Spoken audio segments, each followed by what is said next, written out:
नमस्कार। देश प्रदेश व दुनिया की तमाम बड़ी खबरों में आपका स्वागत है। आइए एक नजर डालते हैं आज की मुख्य हेडलाइंस पर। बड़ी खबरों में आज हम आपको बताएंगे अमेरिका जाने के डंकी रूट के वीडियो आए सामने। अमेरिका से भारतीय महिलाएं भी बेड़िया डालकर लाई गई। अमेरिका में शादी करने गई युवती को भी किया डिपोर्ट। राहुल बोले आरएसएस अपना विचार थोपना चाहती है। हरियाणा बीजेपी अध्यक्ष बड़ोली केस की पीड़िता पर दर्ज हुई एफआईआर। लड़कियां छेड़ते 2 युवकों का सिर मुंडवाकर घुमाया पूरे इलाके में। पत्नी ने बॉयफ्रेंड संग मिलकर पति की जीवन लीला की समाप्त। शिक्षा मंत्री ढांडा बोले ये चौकी इंचार्ज नौकरी के लायक नहीं। हिमाचल में शादी के नाम पर हरियाणा की लड़की ने की धोखाधड़ी। जींद में डिपो होल्डर पर दर्ज हुई एफआईआर। सरकारी राशन का किया था गबन। कौशल रोजगार निगम कर्मचारियों ने दी सरकार को चेतावनी। बागवानी अधिकारियों किसानों पर दर्ज हुई एफआईआर। भारत ने इंग्लैंड को 4 विकेट से पहला वनडे हराया। संसद में विपक्ष का हथकड़ी पहनकर हुआ प्रदर्शन। तिरुपति मंदिर से 1000 कर्मचारियों को हटाने की बीजेपी ने करी मांग। अब देखिए खबरें विस्तार से। बड़ी खबरों में आइए बात करते हैं अमेरिका जाने के डंकी रूट की। जी हां, अमेरिका की ओर से डिपोर्ट किए गए 104 भारतीयों में हरियाणा के करनाल का आकाश भी शामिल है। आकाश जिस डंकी रूट से अमेरिका पहुंचा उसके 4 वीडियो सामने आए हैं। आकाश ने पनामा के जंगलों से गुजरते हुए यह वीडियो बनाकर परिवार को भेजे थे। इन वीडियो में दिख रहा है कि डंकी रूट से जा रहे लोग पनामा के जंगलों में कीचड़ से गुजर रहे हैं। उनके बूट कीचड़ से सने हैं। भयावह जंगल में वह टेंट लगाकर रह रहे हैं। बारिश में पॉलिथीन से शरीर और सामान ढक रहे हैं। रास्ते में जंगलों में जहां नाले वगैरह का पानी मिला वहीं नहा रहे हैं। आकाश के साथ ग्रुप में कई छोटे बच्चे और लड़कियां भी नजर आती हैं। आकाश इसी साल 26 जनवरी को अमेरिका पहुंचा और उसके 10 दिन बाद उसे डिपोर्ट कर दिया गया। परिवार ने उसे डंकी रूट से अमेरिका पहुंचाने के लिए 73 लाख रुपए खर्च किए थे। इसके लिए आकाश के हिस्से की जमीन बेच दी गई और करीब 15 लाख रुपए का लोन लिया गया। यूएस आर्मी के प्लेन से अमृतसर लाए गए भारतीय अमेरिका में 11 दिनों से कैद थे। अलग अलग कैंप में रखे गए इन लोगों को टॉर्चर किया गया। मारपीट के साथ भद्दी गालियां तक दी गई। एयरबेस पर हाथ पैर और गले में बेड़ियां डाली गई।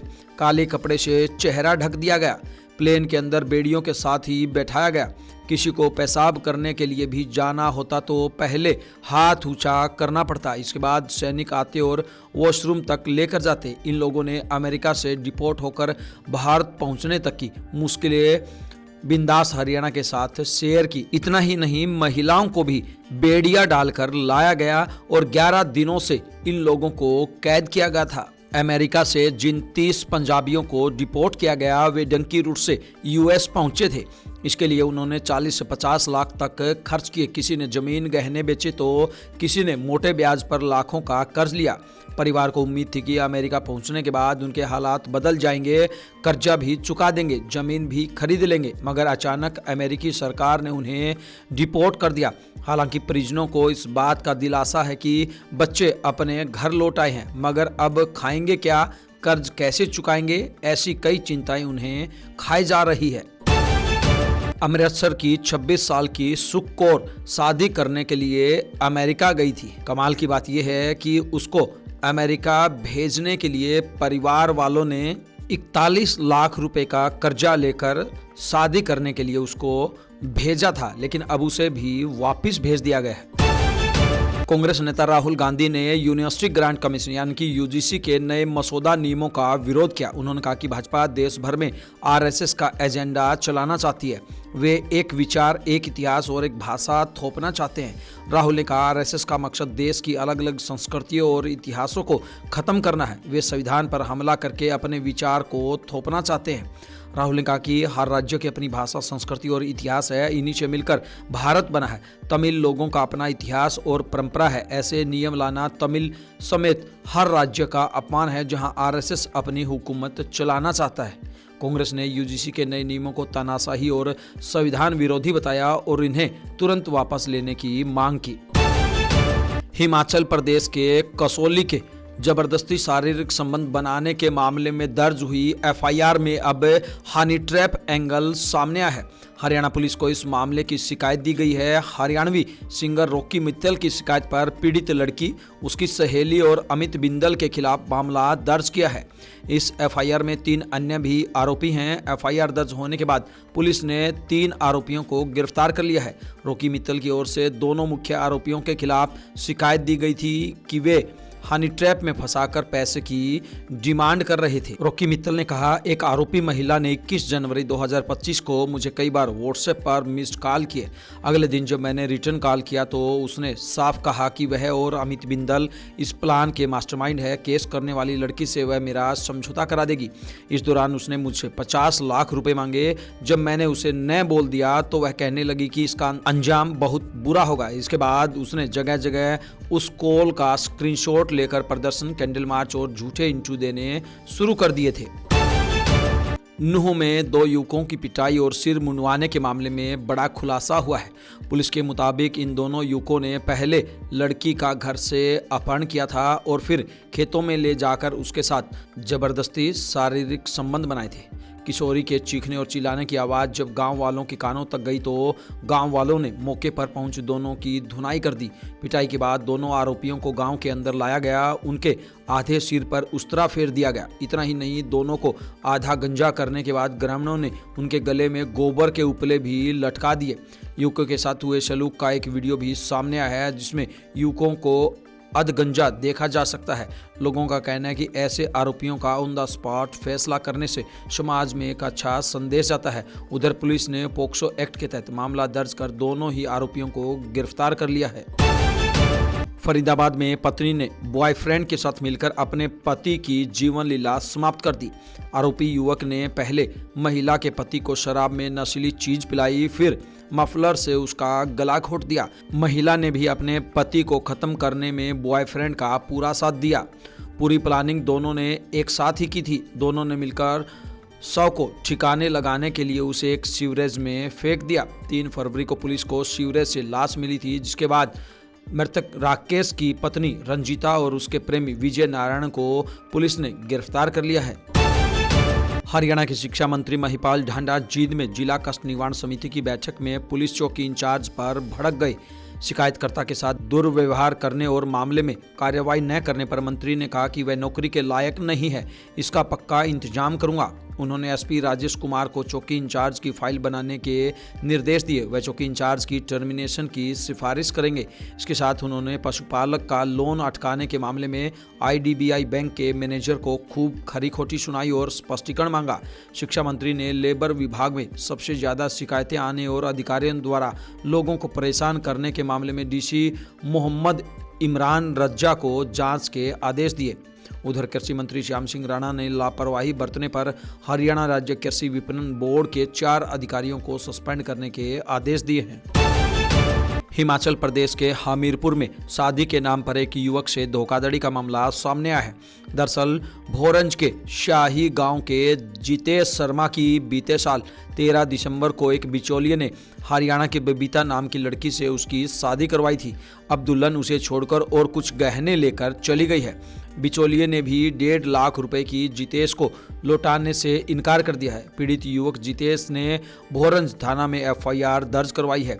जितेश की शिकायत पर पुलिस ने भी आगामी कार्रवाई शुरू कर दी है। जींद के सफीदों में राशन डिपो होल्डर ने गरीबों के राशन पर डाका डालते हुए गेहूं, चीनी, बाजरा और सरसों के तेल का गबन कर डाला।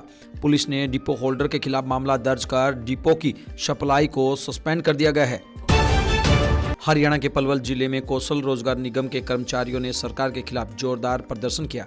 हथीन के रेस्ट हाउस में इकट्ठे होकर विधायक मोहम्मद इसराइल के निवास तक मार्च किया, जहां उन्होंने अपनी मांगों का ज्ञापन सौंपा। जिला प्रधान रमेश डागर ने बताया कि सरकार ने चुनाव से पहले 1,20,000 अनियमित कर्मचारियों को 58 वर्ष तक सेवा सुरक्षा का वायदा किया था, लेकिन अब नए चतुर्थ श्रेणी कर्मचारियों की नियुक्ति और पदों की कमी का बहाना बनाकर सैकड़ों कर्मचारियों को सेवा मुक्त कर दिया गया है। इससे उनके परिवारों के सामने भरण पोषण की समस्या खड़ी हो गई है।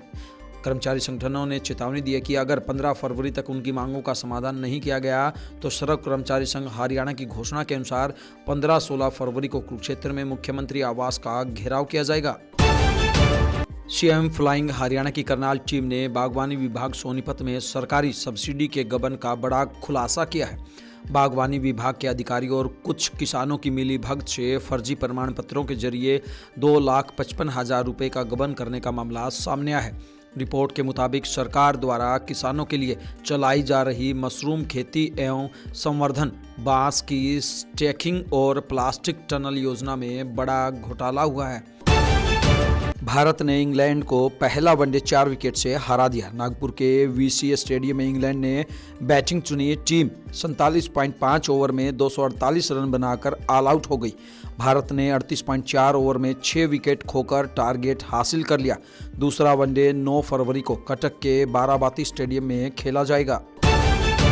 भारतीयों के अमेरिका से डिपोर्टेशन मुद्दे पर संसद में जमकर हंगामा हुआ। विपक्षी सांसदों ने सरकार शर्म करो के नारे लगाए। विपक्षी सांसदों ने बाहर आकर सरकार के खिलाफ प्रदर्शन किया। कुछ सांसद हाथों में हथकड़ी पहने नजर आए। लोकसभा स्पीकर ओम बिरला ने कहा, आपकी चिंता के बारे में सरकार को मालूम है, ये विदेश नीति का मुद्दा है। विदेश मंत्री एस जयशंकर ने राज्यसभा में कहा, अमेरिका से भारतीयों का डिपोर्टेशन पहली बार नहीं है, यह 2009 से हो रहा है। हम कभी भी अवैध मूवमेंट के पक्ष में नहीं है। इससे किसी भी देश की सुरक्षा में खतरा पैदा हो सकता है। उधर कांग्रेस सांसद रणदीप सुरजेवाला ने कहा, हमारे नागरिकों के साथ आतंकवादियों जैसा बर्ताव किया गया। आंध्र प्रदेश भाजपा ने तिरुमला मंदिर से 1000 गैर हिंदू कर्मचारियों को हटाने की मांग की है। आंध्र प्रदेश भाजपा के प्रवक्ता और टीटीडी के सदस्य भानु प्रकाश रेड्डी ने कहा, बोर्ड के प्रतिनिधि 14 फरवरी को मुख्यमंत्री चंद्रबाबू नायडू से मिलेंगे और गैर हिंदुओं को मंदिरों की सेवाओं से हटाने का निवेदन करेंगे। दूसरी तरफ वाईएसआरसीपी चीफ और पूर्व मुख्यमंत्री जगन मोहन रेड्डी ने इस मुद्दे पर बयान देने से मना कर दिया। उन्होंने कहा, मुझे इसके बारे में डिटेल से पता नहीं है। दिल्ली विधानसभा की 70 सीटों पर 11 एग्जिट पोल के नतीजे आए हैं। 9 में भाजपा को बहुमत तो 2 में आम आदमी पार्टी की सरकार बनने का अनुमान है। पोल ऑफ पोल्स में भाजपा को 39, आम आदमी पार्टी को 30 और कांग्रेस को 1 सीट मिलती दिख रही है। जेवीसी और पोल डायरी के एग्जिट पोल में अन्य को भी 1-1 सीट मिलने के आसार है। अगर भाजपा को बहुमत मिलता है तो वो 27 साल बाद सत्ता में लौटेगी। इससे पहले 1993 में भाजपा ने 49 सीटें जीती और 5 साल में 3 सीएम बनाए थे। मदन लाल खुराना, साहिब सिंह वर्मा और सुषमा स्वराज, तीनों नेताओं के बेटे बेटी दिल्ली की राजनीति में सक्रिय हैं। खुराना के बेटे हरीश खुराना मोतीनगर से, साहिब सिंह वर्मा के बेटे प्रवेश वर्मा नई दिल्ली से चुनाव लड़ रहे हैं। बांसुरी स्वराज नई दिल्ली से सांसद है। दिल्ली विधानसभा की 70 सीटों पर 60.44% वोटिंग हुई थी। नतीजे 8 फरवरी को घोषित होंगे। सरकार बनाने के लिए 36 सीटों की जरूरत है। इन तमाम खबरों को लेकर आपकी क्या कुछ राय है, आपकी क्या कुछ प्रतिक्रिया है, आप हमें कमेंट बॉक्स के माध्यम से जरूर बताएं। ब्यूरो रिपोर्ट, बिंदास हरियाणा।